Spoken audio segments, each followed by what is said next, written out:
সে একদিকে আমাদের শুধু প্রাক্তন মুখ্যমন্ত্রী তাই নয়, উনি আমাদের ডক্টর হচ্ছে বিধানচন্দ্র রায়, ওনার স্মৃতির উদ্দেশ্যে আজকে শুধু ওনার প্রয়াণ দিবস বা জন্মদিবস তা নয়, উনি আমাদের পশ্চিমবঙ্গের একটা মানচিত্রে ওনার যে কর্মজীবন চিকিৎসা ক্ষেত্রে, তার সাথে সাথে উনি রাজ্যের সর্বোচ্চ প্রশাসক হিসেবে ওনার যে কর্মজীবন সেটা আমাদের কাছে একটা অনুপ্রেরণার বিষয় আছে। আর আজকের দিনে আমার যে থেকে আমার ব্যক্তিগত বেশ কিছু কাজ ছিল, আর তার সাথে সাথে কিছু শিক্ষা প্রতিষ্ঠানে সারপ্রাইজ ভিজিট ছিল, সেইগুলো সেরেছি। আর আপনার এদিক থেকে আপনার কী বলবো, আমাদের বেঙ্গাই যে কলেজ আছে, কালীপুর কলেজ আছে, ওখানে দুটো বিশেষ কর্মসূচি ছিল।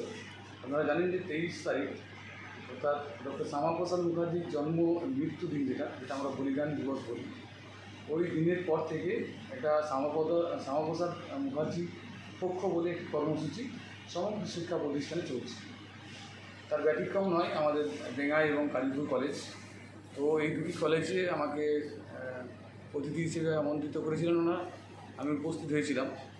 তো সেই সাথে সাথে আমরা আজকে আমাদের যে পূর্বের যিনি মুখ্যমন্ত্রী ছিলেন এই বাংলা, সেই সাথে সাথে উনি একজন বিখ্যাত চিকিৎসক ছিলেন।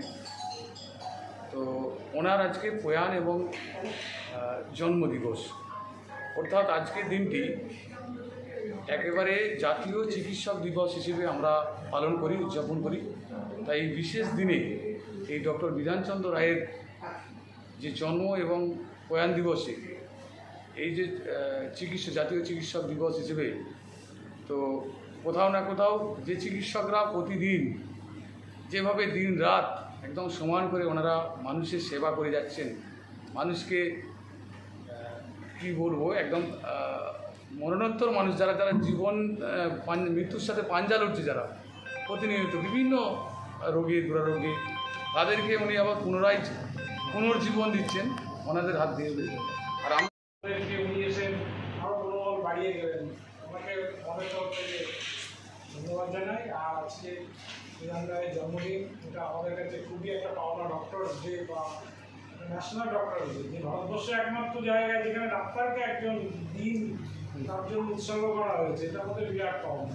তাকে একবার শ্রদ্ধা জানিয়ে আমাকে আবার ধন্যবাদ জানাই। আশা করি আমরা চাইবো আপনারা সবসময় আমাদের মধ্যে আসবেন, আমাদেরকে পরামর্শ দেবেন।